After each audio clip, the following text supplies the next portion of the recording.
Hello, ladies and gentlemen. My name is Chris Mays, and welcome to this episode of the Purple and Gold Table Talk, where we will be discussing the importance of voting. I'm joined by my brothers here. Let's everybody introduce themselves.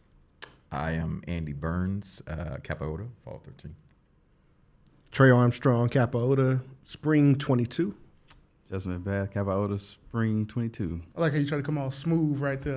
Just McBath. Stay smooth. You ain't got to get smooth, son. Okay. I like that. How's everybody doing tonight, man? It's pretty Doing good, good, man. man. It's a Doing good good. topic, so it's kind of excited to get into it. Yeah, 'cause we're definitely coming up on the election year. If you watch the news, you can definitely see it's about that time. You know, you got the Republican debates going on, and you have your different news cycles that you always see around election time. So let's go ahead and dig into this, man. Why do you guys feel that voting is considered a fundamental right in a democratic society? So, I mean, in the essence of the word democratic society, when you vote, necessarily you're voting for those electorate officials who are going to speak on your behalf. So, so in that democratic society, what you're doing is looking for somebody who's going to represent you and your ideas and things of that nature. So.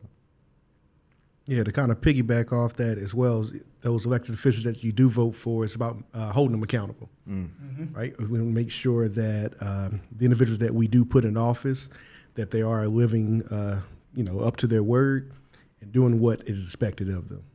Mm-hmm. So to add to that, though, the whole point of voting in a democracy, right, it's all litigious. It's all about laws. So we're trying to figure out the laws that work in our favor in order to keep society moving forward. That's the whole point of it. So in a democracy, we all have to make sure that democracy works for us. And it's always in a majority-minority position. Right. For us, we always going to be in a minority position. Yeah. We make up 14% of the population. So in a democracy, it technically ain't designed to work for us. Right. So we recognize we have to work harder to get the same rights and laws to work in our favor because we don't necessarily behave the same way everybody else does because of the position we've been forced to be in.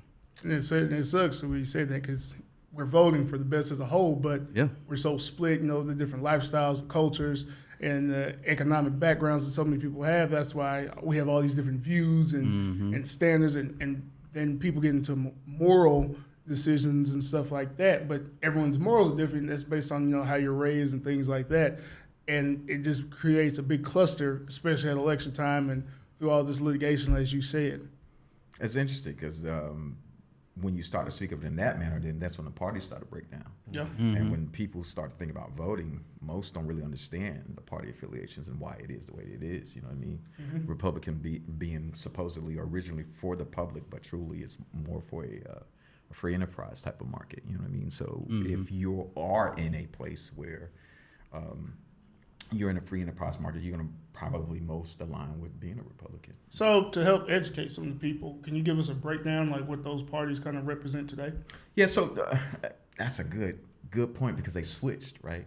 Initially, the Republican Party was for the people and what society needed, but now that's the prime definition of what a Democrat is.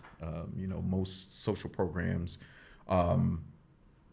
Most social programs are mostly set up for the government, which is a direct connection with what the people are asking for. So they go from a democratic view. And so they look to find officials now to do that. Whereas Republicans are more looking for things that truly fit their enterprise.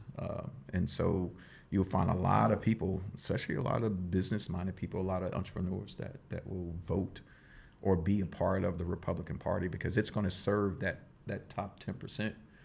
Especially when it comes to tax breaks, but most importantly, what it represents for them, right? So they're going to make sure that they have their lobbyists and things in line for that part of it. I know you can add more to that. No, I would say I feel like the two main parties, we'll say, Democrat and Republican, are it's more about income now, right? It's about how much do you make, and that's going to influence how you vote, right? naturally Republicans will have the upper class, right, interests at stake, and rightfully so, right? Yeah, I don't think it's necessarily bad to be a Republican. I think sometimes as minorities we feel that way, right? Because if you vote Republican, you're not black, right? That's like the common stigma that's associated with it. But it's not necessarily true. You're voting for your particular interests, and it's holistically. It's not just about, voting for your buddy down the street. You have to vote for what truly benefits you and your family. And I think that's where the issue comes up for a lot of people, because we talked about the income part of it, but now the parties are so split on so many different ideals and how they look at people, how they treat people, and the rhetoric that comes from these parties. So when you look at a lot of things that the Republican Party is saying, like example, the wave that Ron DeSantis has been on in Florida. Oh my God. And so that's associated with the Republican Party. So when we as black people see another black person supporting this party, it's like, how can you support these things and knowing that that's done, what's being done to your people or people that look like you? But like you said, they're thinking about, hey, this is how it's going to impact me specifically. They might not be thinking about their people as a whole, Right. our people as a whole. No. So my next question is, what historic events or movements have shaped the importance of voting in your region or country? All of them. No. Yeah, right. Hey, man. You're not wrong, brother. But no, like for real. I mean, I think if you look at it from a high level, that being the biggest one for probably the demographic that's going to listen to this is obviously the civil rights movement of 50s and 60s. Post World War II, you got a lot of people that came from other places that experienced life in a much different way than they experience here. Yeah. That's really what drove it, right? Yeah. This is all the result of wars, and within our fraternity, we see that. We see how that impacts. Yeah. So, to me, it's like that was the catalyst that really kicked everything off. I mean, between the movements and civil rights and everything that happened in that period of time, I think that's when we really started to see the parties change, and that's when it switched. Like you said, when it switched, when you had Democrats pandering to black people because they needed the vote. They recognized a pocket of people that were being disenfranchised. Well, let's take advantage of that. Yeah. That's when the Democratic Party, that was extremely racist at the time, changed over, and you had all those Democrats, the racist Democrats, move to the Republican Party. Yeah. So people forget that or don't recognize that, and I think that's what we see. We see the covert nature of that in the Republican Party now, which is all basically like, it's all about the individual. Right. I wouldn't say it's that covert. Well, I mean, it's not. It's not in a lot of ways. It's just you don't have governors standing on the podium using the N-word. I mean, to me, that's. They're not that graphic, but if you really pay attention, I mean, no, I do. Yeah, I do. But I think I agree with you, and I think that shift has a lot to do with like a lot of the amendments that came before. You know what I mean? So when you start looking at like things like the 15th Amendment, the reason why that came about because it was gave blacks or people of color the right to vote, and then when you switch and you go to the 19th Amendment, that had to do with sex, so females could vote. Then you get to the 24th Amendment, and that had to do simply because they were just taxing people in order to vote. And then you get to the 26th, and now you're of age. So now you got a pocket of people that can vote. Yeah. And so now you got the Democratic Party, or you have political figures coming to a pocket of people that didn't have a voice and almost outnumber the people at the Republican, the majority at the time. So now you tap into a whole nother. So I'll tell you this, and I kind of researched this. So this was Shelby County v. Holder in 2013. So the Supreme Court effectively invalidated a key provision of the Voting Rights Act of 65 that required certain states with a history of racial discrimination in voting to obtain federal approval before changing their vote. So what that means was it made it difficult, again, to vote in particular states like Alabama, Alaska, Arizona, Georgia, Louisiana, Mississippi, South Carolina, just to name a few. Tennessee was not one of the states that was actually affected about that, which kind of surprised me. Yeah. You know what I mean? Because I was Bloody Sunday around about that time. Yeah, okay. So it's little stuff like that. And that's why it's so important to vote, because items like that will be on the ballot and we ignore.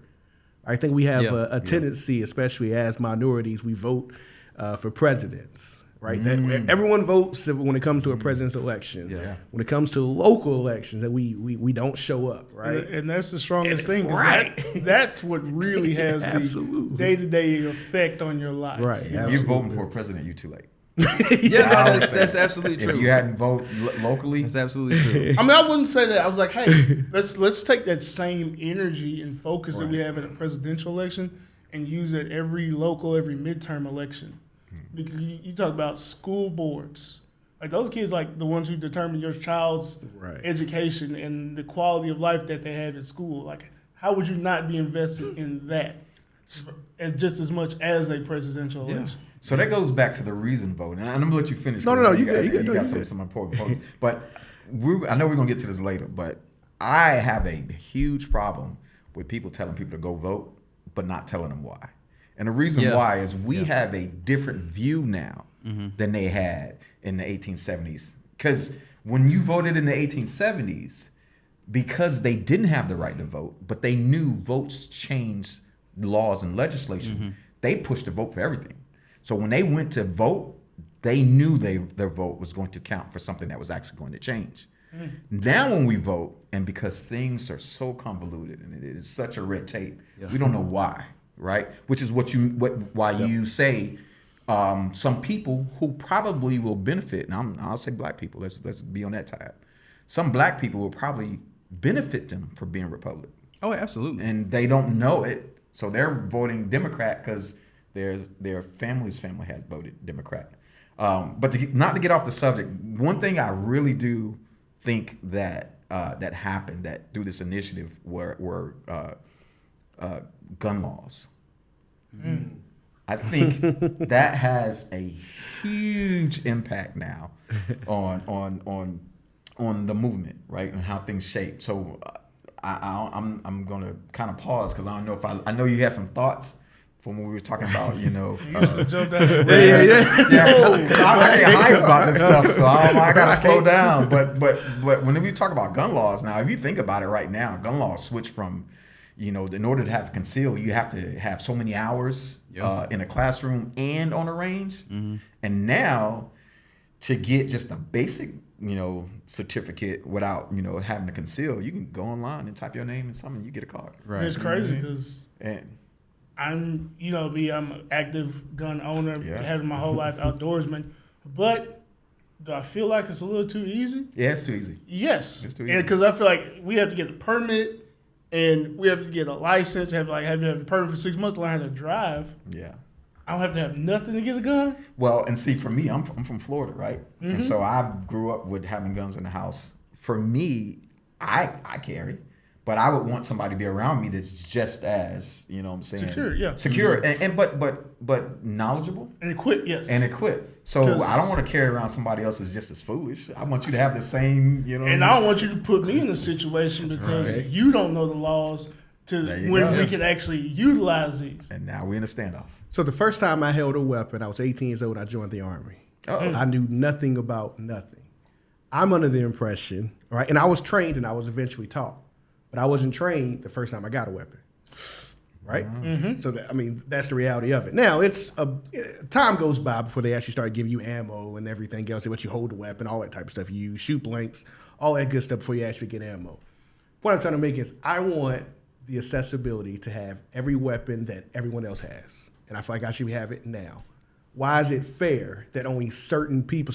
So when it comes to gun control laws, I do tend to side, and I hate to say this, I'm going to side with Republicans because I believe I should be able to get a weapon Oh, yeah, I agree. anytime. I agree. Right? I don't want no. And have as many as I. have as many as I want. Why but does it there matter? should be- because they have them. But there should no, and I say for everybody, there should be safeguards in place.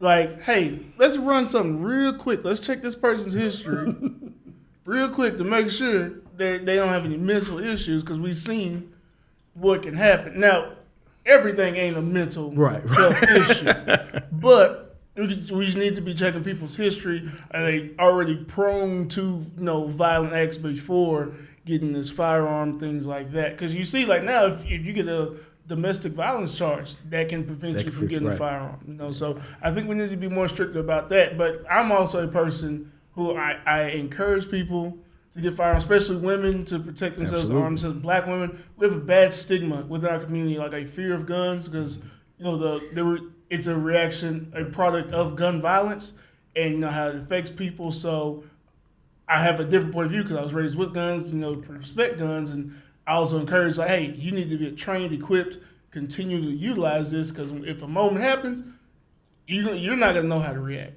And I also want you to protect yourselves in both manners. You want to protect yourselves with the firearm, also protect yourself legally and know when to use this because we do also see that when people like us do try to protect ourselves with firearm, now they're charged because either they didn't properly utilize it in the right situation or scenario, actual self-defense, or they go too far, things like that. Yeah.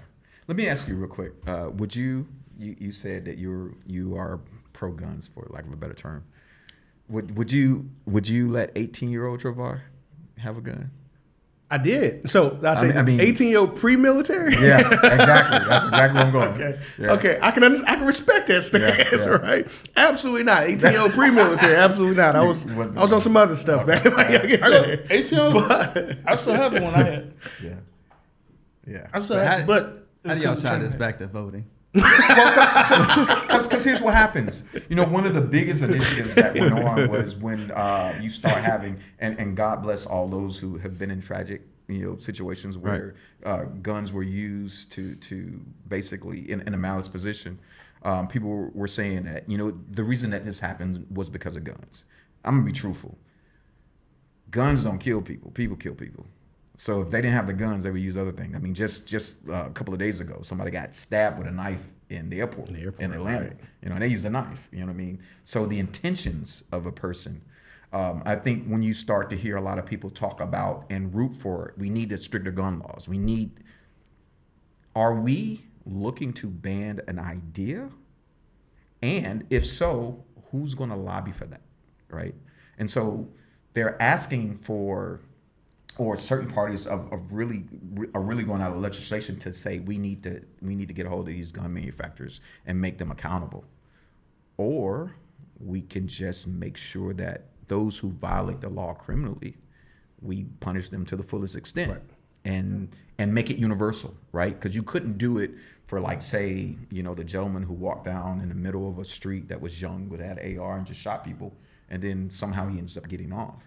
Well, if it was a universal, stronger gun law for violators, that right there would take care of all future, incidents when it comes to violent crimes. And also, it's just like it's one of the hottest topics in our culture today because, the gun violence that we do suffer and then the different parties, the different supporting and things like that.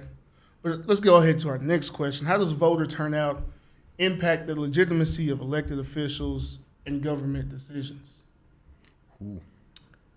Lack of diverse representation and turnout makes the official illegitimate. So, and it's really who owns that? I'm going to say us to some degree, because if we don't go out and if we don't even vote for these individuals, then it's kind of like you say, it's not my, like, that ain't my teacher. You know what I mean? Like, we in school, right? That's not my teacher. They teach English 101. I'm English 102. It's not my teacher. I don't care what's going on in that class. And that's the mentality that we've kind of grown to adapt. Like because we don't show enough interest, we don't show enough involvement, we tend to don't even pay them any mind, right? So it's just like when people say, okay, Biden or Trump's not my president. Well, if you didn't vote, I can understand why you would say that. You don't have a horse in a race. But it's important that we do go out and do become involved so that we can understand who these individuals are before we can put them in office, first and foremost, to put them in that seat. And then goes back to the previous comments, hold them accountable. Yeah. And it's hard, to actually, if they want to get stuff done, if we want to see change in our community, and if you're constantly sitting and talking about what we need to do, what we should do, but when the moment for action actually comes, and it's not a hard task, all this talking is for nothing. Yeah. And so, we're on social media and we see everyone has all these bright ideas and constantly talking about what needs to change, but what are you actually doing about it? If you're not doing, I consider this the bare minimum of educating yourself and then taking part in the election process. I personally don't want to hear your commentary because first of all, I got ADHD. There's like 30 tabs open in my head at all times. And so I got a lot of stuff to think about. But if you're actually going to be about it, let's talk about it. Let's see how we can invoke real change and change our situations and the situations of others. But if you're not going to take part, be quiet. Yeah, I agree to a certain extent. I think one of the things that I think is important when it comes to voter turnout is everybody's represented, right? So that makes that whole pot more legitimate because every plight in society is being looked at, especially when you have different people in different pockets that don't want to vote because they don't trust how politics are governed. I think what most politicians don't understand at this point is that when a group of people don't trust either side, or you know what I'm saying, like it's more than one party, but when you don't trust anybody, then you don't get the representation. Yeah. And so to kind of like turn this a little bit, when I read that, when I thought about that question, I thought about what would happen if nobody voted. If everybody just did not vote, like what would happen? You see what I'm saying? And so when you look at it from that standpoint, you have to really understand the process, right? So if nobody voted, then we literally go to a stalemate. I mean, you're gonna have to flip a coin, but who flips the coin? And it would be more the legislator. Now, it would probably default to the same type of format if we had like a tie vote, right? Go to electoral college. Yep. But if we did that, who would win at that point? It would go to the Congress, actually. Exactly. And at the end of the day, if we couldn't find nobody then guess who gets it? Speaker of the House. So if you think about it, that's the whole reason why you should vote. Because guess what? We still put all them people there. There you go. But that's why local, I know we ain't there yet, but that's why local granular, elections are really important. It's why it is important, yeah. Because they're the ones lobbying and voting for the things that really get changed. So it's like, hey, all these on with your state senators, all those things really matter. Yeah, absolutely. But and we got to do a better job in our community of putting the level of importance on every single election. Which means that we have to do more research. I mean, we talked before. There was one time I didn't vote, and I didn't vote because I didn't like the candidates. I take it back. I voted for Andre 3000. Like, he had to write his vote, and I voted for Andre 3000 because that's my dude. And I'm like, if I got to pick somebody, that's what I'm big. You got a flute in the White House. Yeah. And when somebody was like, why would you do that? Why would you waste a vote? Well, at the time, I wasn't educated enough to the point of understanding what that vote and how that would kind of come about.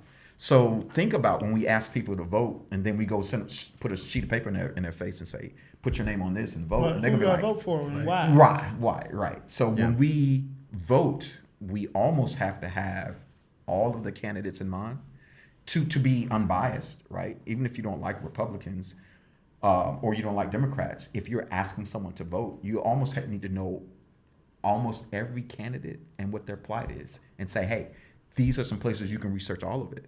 And this is why you need to vote, because this is going to affect you indirectly." And go ahead, hit me.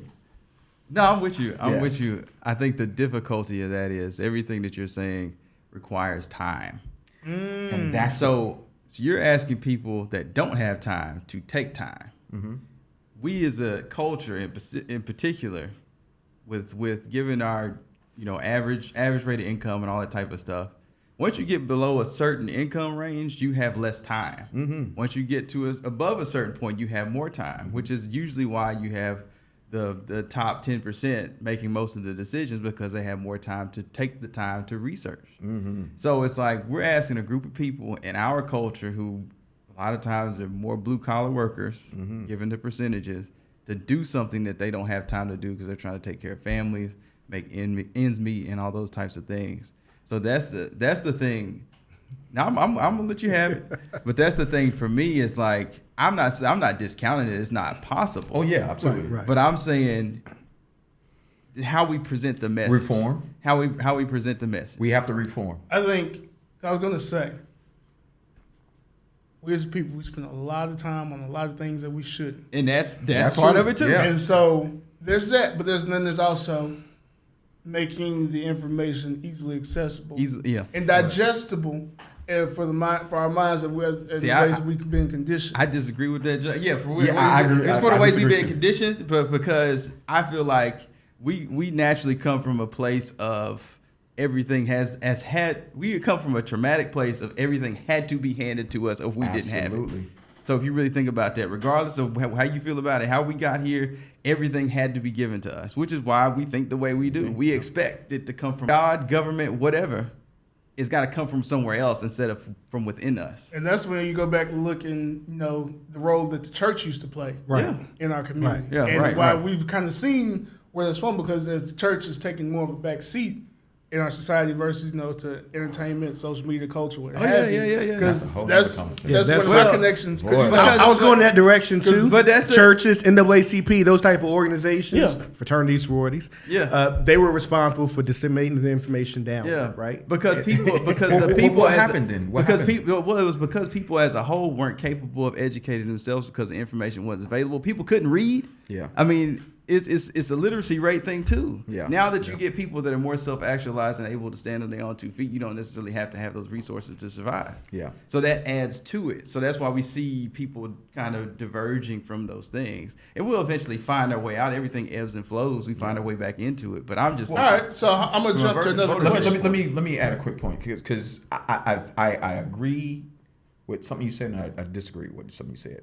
When it comes to the information, I think when we try to get new voters, younger voters, I think information on demand is good. Because you were about to jump to my next Yeah, question. That's but what- here's what you ask, and it's reform. Here's what I think. There is a systematic thing that's going on with voting. It is important to do. It determines how your political aspirations are going to happen for yourself. But if you really notice, on election day, a lot of people vote while supposedly at work, right? What if we just have a day where, that's a holiday? Voting's should- holiday. That could be, Yes, but well, that's how it legally- is in other countries. Yeah. There's I mean, a reason legally why that- it's like that. Legally, that your job has to give you time. Yeah. No, I'm talking about the whole day.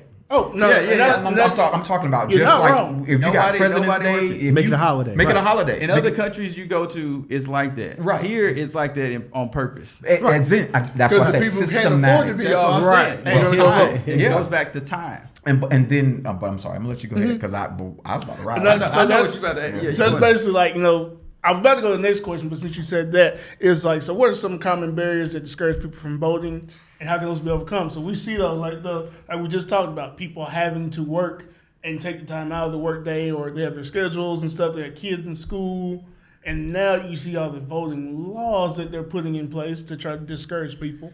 Because like we just said, it's the people who don't have time, who can't afford to miss work. So, and you got the elderly people who do have time, but guess what? Their polling station is going to be slow. They're going to be understaffed, and they're going to have long lines. But guess what? You can't provide food. You can't provide water, basic nutrients to people standing in line outside a lot of the times. And so, and like I said, just those people who are disenfranchised and who can make change, but you're trying to keep them away. Yeah, because it's not changing. And like J. Cole said it best, I hate to quote a rapper. Yeah. What if voting was on an app? What's wrong with No, I quoting mean, a rapper? for this particular conversation, right? It's not What just an educated What if rapper. voting was J. on Cole. an app?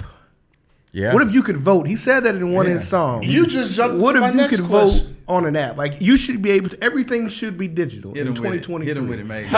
How can technology and social media be harnessed to encourage voter registration and turnout?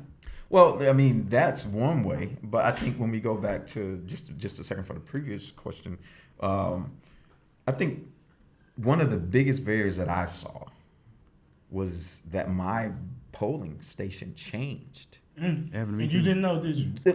the week before, Yeah. and it blew my mind that it could happen that way. Yeah. Like- Not that it could happen that way. They No, did they that. did. Right. Like I pulled up, I'm like, ain't nobody here but me. So I looked around, I looked at the camera, and I waved at the camera, let them know, hey, look, I'm trying to vote just in case. And then it was literally like down the street. So when you are already pressed for time and you pull up and it's gone, then your time is I'm gone. going Yeah, back home. you're not going Yeah, to people another go location. home. right? You know what I'm saying? And then you mail your vote, and then that's not counted or it gets lost.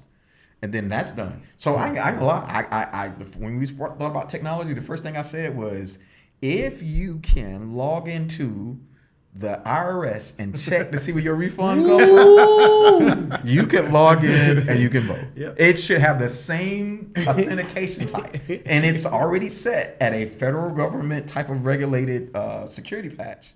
Why not? Why can't we? You vote would think so. by app? I think the only reason I think that would be the case, and we saw that in this last election, is because whether it's true or not, somebody's going to say that it was fraud. Which is why most people have a problem voting. Right. You know what I'm saying? Because now we're going back to the whole thing. Yeah. I can't believe anything you politicians say. Because at the end of the day, you're going to skew it. And now I'm left holding it back. If you really look at now what's going on today, most people are not voting because they're readily looking out as to what is happening to them right now. Yeah. You know what I'm saying? They're willing to make more money and their taxes go up and they have their bills paid than for the government to regulate taxes to make sure that they're good, right? So And it's also like what's happening right now. I can't think about what's happening long term, or like a lot of people right now. Stuff that's affecting right now was done years ago. Right. yeah. Oh, yeah. It Right. takes at least 5 years. Right. Yeah. And so also, just I think like what we were talking about earlier with people wanting people to do research and be educated about their voting, social media and technology can be a huge point in that. Well, it would be a but huge. it would be tough. It could be a It would also huge be detractor hard. too, It's boy. also hard God, to regulate. But how would you You know? regulate it? Like, Oh. what platform would you use? Exactly, because that's one of the issues now. I mean- You see Facebook, you have Twitter.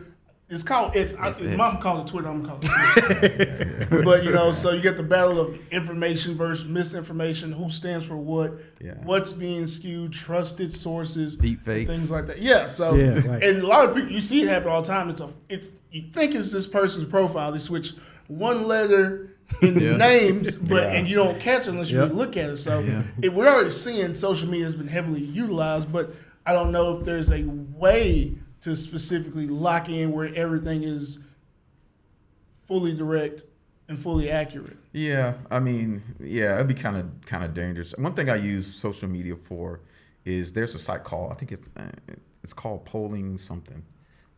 It's kind of like a Wikipedia of political candidates, and it will give you all the details of what state they're representing, what bills they voted for, what bills they voted down for that were pretty crucial.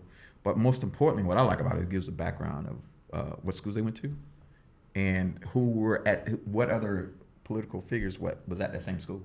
And So who they might be in bed with. exactly, you know what I mean. And I think in that case, that would give us a chance to kind of research these things at home. And then start to understand not only what the candidate stands for now, but what they stood for. Because some politicians are good for changing tracks of what's hot. You see what happened to the mayor in Dallas? Is Fernandez is his name? No. I'm not sure of his name, but I just recently seen that he won the election and then switched parties. Oh yeah. You see what I'm saying? People are not happy about that. Well, because it's what's hot. You know what I mean? Like once you get those votes, and then people start, because what most people don't understand, it's politicians, but it's the lobbyists. If you got a good lobbyist, oh my goodness, Flip anything. oh Right? my You know what I'm saying? you know what I mean? So Can it's flip like you anything. can make more money by doing this, but for the second time, we'll move on. So, what role do you guys feel that youth engagement and voter education play in increasing voter turnout? Since we've been talking about the education, It's huge because if you look at the untapped market for future votes, it's young people. absolutely. It's young people, hands Absolutely. down. And here's the other thing: it's more them than it is us right now. You know what I mean? Then the obvious things is they're going to be the future leaders, and their mindset has changed. Oh, yeah, it's gonna be different. Where we were like, let's get the jobs and let's do this. They're more like opportunity time. Right. You know what I mean? I could care less about getting $100,000 if I could stay in a neighborhood, share apartments with my friends, and we have all the things, the access to things that we like to do from a relaxed. I got safety and shelter. What more do I need? Because right? that's what we talk about a lot of, like, what are the other things? one of the big conversations, because I'm the youngest one at the table, was like a lot of people in my generation, they're asked by like their parents or old people like, hey, why aren't you buying houses, starting families, stuff like that? This is expensive. It is a truly expensive for anyone to survive right now. But you know what's odd about that is the political arena has made it easier for them to maneuver at what their wage range is right now. That is true. So why would I want to acquire more? Yeah. When I got You don't have to work as hard to get to the To same get- right. the Yeah, same right. level of safety and security. Yeah. And I mean, this is all the '80s fault, right? Yeah. You know, finances were engineered. Finances were engineered at a time in the '70s and '80s. Mhm. Conspicuous consumption and all that stuff. Greed is good. Mhm. All those types of concepts that people led with. I mean, that was the political climate. So now we're seeing the aftermath of all of that. You got people that have astronomical amounts of wealth. You've raised kids that don't have to do a whole lot. And now we're sitting here like, well, dang, you don't want to work? You ain't got to? I guess you don't have to because I didn't bring you up to do that. Yeah, right, exactly. right. Because Exactly. I don't want you to have to work as hard as me. Like, Or even the ones that do, because I've had peers that I work with, like, yeah, I'm about to get married. Parents pay for the wedding. Oh, parents pay for the down Right. payment on the house. 'cause Right. They got the generational money to do so. Bruh. Or people are like, I've got to get this money to pay this down payment, or this, for this house. These closing costs. Like, oh, your parents aren't doing that for you. You know, that was No. weird to me. I did real estate, and I never knew there were families who could put money down, like and play closing costs. Like Yeah. that was a new concept. It's 'Cause a I bought thing. my house, you know, I ain't have, you know, it was all me. You know what I Yeah, mean? yeah. and that's how it's supposed to work. It was designed to work that way. The generational wealth. Yeah, They're just late yeah. to the game. Yeah. Well, I think I'm like, I don't smart. say late to the game. I think that's by design. Yeah, I mean, we designed to be late to the game. Well, wait, so I'm Y'all ain't supposed to be at the game. It's a shock for somebody Yeah. to come and put $50,000 Yeah, down like- on the house, like nothing. and that's your daddy money? Yeah, my dad just so he just has. So how much does he really have? That's Yeah, the question we exactly, really want to yeah. Or it's like, oh, well, that's deeding the house. Or here's the land. We're gonna build a house on the property. Right. But I do think some of the younger generation, the one good thing that they will do is some of these systemic barriers that exist. I do think that they will eventually, Yeah. you know, in some form, shape, form, or fashion, kind of eradicate them. The I mental, do the love mental that. part isn't Yes. there. Yeah. The mental Yes. barriers aren't there. Well, and I love it from the fact that they didn't grow up with it, right? Right, So right. most young people now, when you see them together, they don't truly care about color. Right. Like you'll see Right. a multi group of people, and they all genuinely care about each other. So they're not dealing with that racist, idealistic view that we came up with. It's like, as long as they're my friend and they're good people and they're able to vouch for them, they Right. don't really trip about that whole thing. Right, So when they go to vote or when they go to get things that really help them or fill their plight, they're looking at it from a standpoint of, well, can I get Jamal to come with me?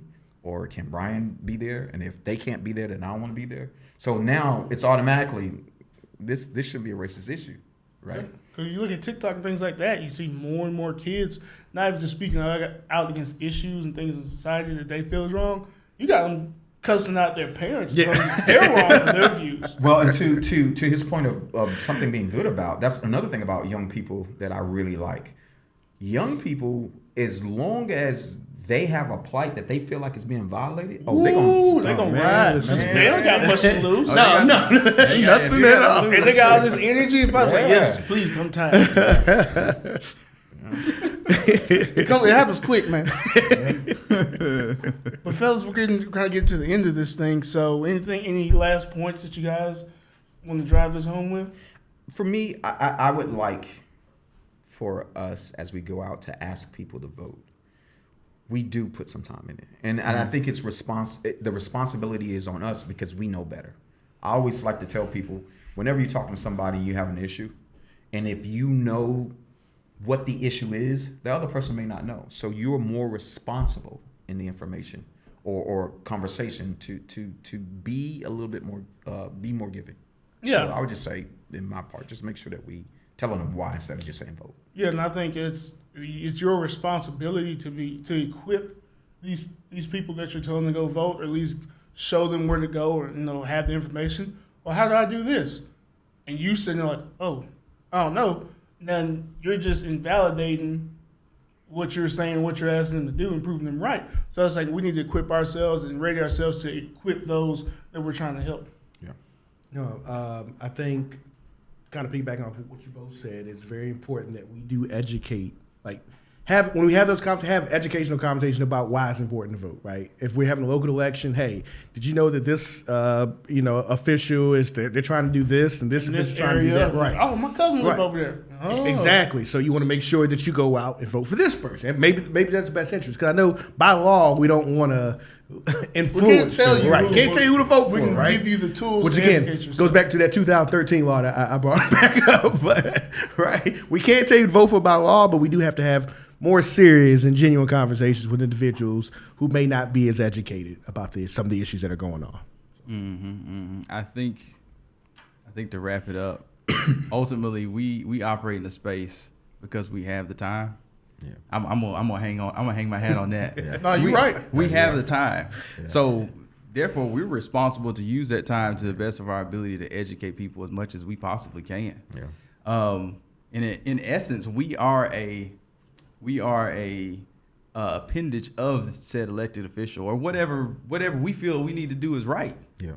That's our responsibility. We're no different than any elected official. Our job is to be educated enough to tell the people who don't know enough what we need them to do, or what could affect them in the position that they're in. Yeah. So, as far as voter registration, voter information, and voters initiatives, that's our responsibility, particularly as our brotherhood. What we have to go out and push out to the people in the streets. So how can we do that to the best of our ability? And we take that to all the Divine Nine and make sure we push all of that and make sure everybody, when we go out here, we canvass and we hang these tags and stuff, if we get the opportunity to say something to somebody about it, we should take it. Yeah. We need to be ready. And if Right. and we have to make sure that the information is on those things that we're sharing with people is clear and concise enough, and dare I say it, in 8th grade English, to the point to where people can truly understand it. You got to write this junk in crayon, not an ink pen. Like, it's for real. With a fist.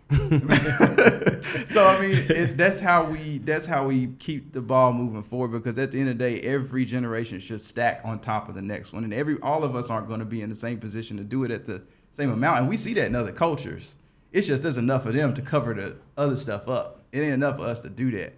So we get the opportunity to go in and make those things happen. I think that's what's important for us as those who are going to push the voter initiative and make sure we get people to do the things that other people died for us to do. We standing on their shoulders today. Yeah. With that being said, this has been another episode of the Purple and Gold Table Talk. We appreciate you guys checking us out. We'll have more and more coming to you guys in this election season, and a few other topics too. But please like, follow, share on YouTube. If you enjoyed this content, if you're trying to help get the word out, we greatly appreciate it.